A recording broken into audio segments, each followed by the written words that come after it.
O assunto de hoje é segurança e quem está nos orientando é o presidente da Associação dos Delegados do Estado de São Paulo, Paulo Gustavo Mesquita. Já tem uma convidada muito especial, mas agora tem um toque da Sol para você. Pois é, uma dica de saúde para você. Sempre falamos de doenças inflamatórias crônicas. Tem a psoríase, doença de Crohn, artrite, entre outras.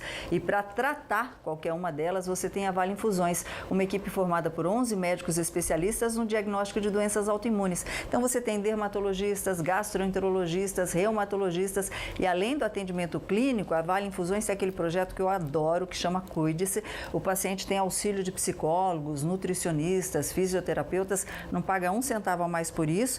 E hoje a gente vai conhecer um pouquinho mais da clínica com a doutora Fernanda Caldeira, dermatologista da Vale Infusões. Dá uma olhadinha. Olá, meu nome é Fernanda Caldeira, eu sou coordenadora médica aqui da Vale Infusões e mediante ao coronavírus, primando a segurança dos nossos pacientes e colaboradores, nós tomamos várias medidas de segurança. Dentre elas, os pacientes são recebidos, aferido temperatura, higienizados com álcool gel na entrada da clínica. Não é permitida a presença de acompanhante dentro da clínica para que não haja aglomeração na recepção. Queremos reforçar que todas essas medidas de segurança são essenciais para que os pacientes não interrompam o seu tratamento.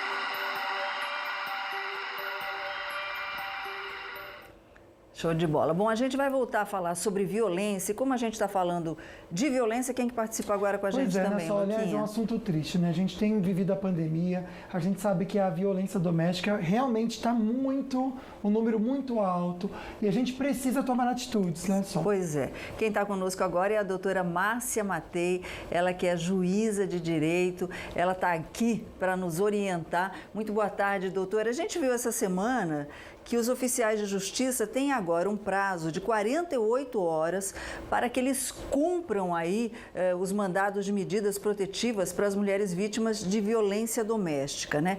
Aí eu pergunto para a senhora, esse prazo, logo depois que ele foi batido o martelo, ele realmente vai ser cumprido 48 horas? Há condições para isso?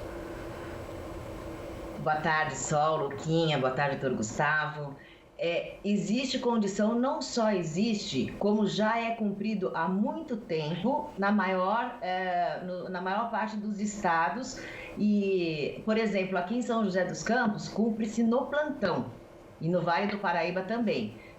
Sábado, domingo ou feriado tem sempre oficial de justiça de plantão e todos os dias nós temos oficial de justiça de plantão, não só em São José dos Campos, mas em outras cidades. Eu acredito até que esse prazo de 48 horas que o CNJ deu, e a competência e a determinação ela serve para âmbito nacional, serve até para alguns oficiais de justiça que têm maior dificuldade de cumprir no mesmo dia, possa ter até 48 horas depois. Porque o que se diz, a reclamação que se recebe deles, é que às vezes eles têm que sair à noite, ou um lugar de difícil acesso, ou um lugar muito perigoso, onde ele expõe a própria vida dele para poder cumprir essa medida protetiva. Ela não é simplesmente uma comunicação e uma intimação de restrição, por exemplo. Ela é também, às vezes, a retirada do ofensor, do agressor, do lar. Isso precisa de uma logística, muitas vezes precisa de apoio da polícia e, às vezes, eles têm dificuldade dessa logística acontecer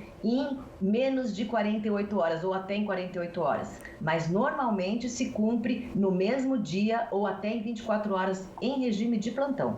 Agora, doutor Gustavo, ontem o governador João Dória disse no programa do Datena que a Polícia de São Paulo é a melhor do Brasil, não tenho dúvida disso, mas o Datena perguntou, então, por que não é a mais bem paga também do Brasil, né? Enfim, o governador deu uma desculpa, falou alguma coisa em relação ao presidente Bolsonaro, mas eu pergunto para o senhor, essa dificuldade de equipamento e de mão de obra, de gente mesmo, pode dificultar também na questão da entrega desses mandados de medida protetiva? De fato, a Polícia Civil do Estado de São Paulo ela é uma das melhores, sim, de todo o país. Ela é referência perante as demais polícias civis.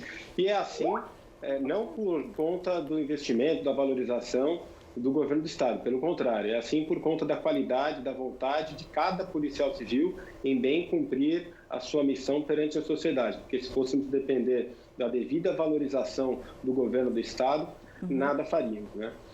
Então a gente sofre hoje, um dos aspectos que a Polícia Civil sofre bastante é justamente a falta de funcionários, um acúmulo crescente de serviços.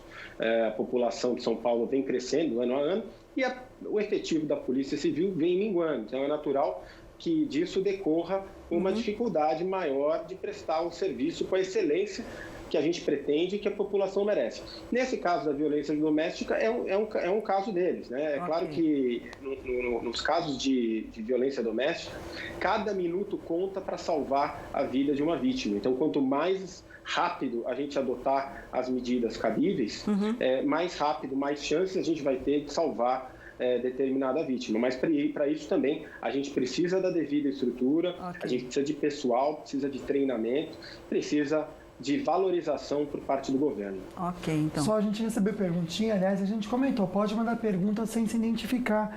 E uma querida comenta assim, tenho medida protetiva, no entanto, meu companheiro continua me ameaçando. Doutora, o que ela pode fazer?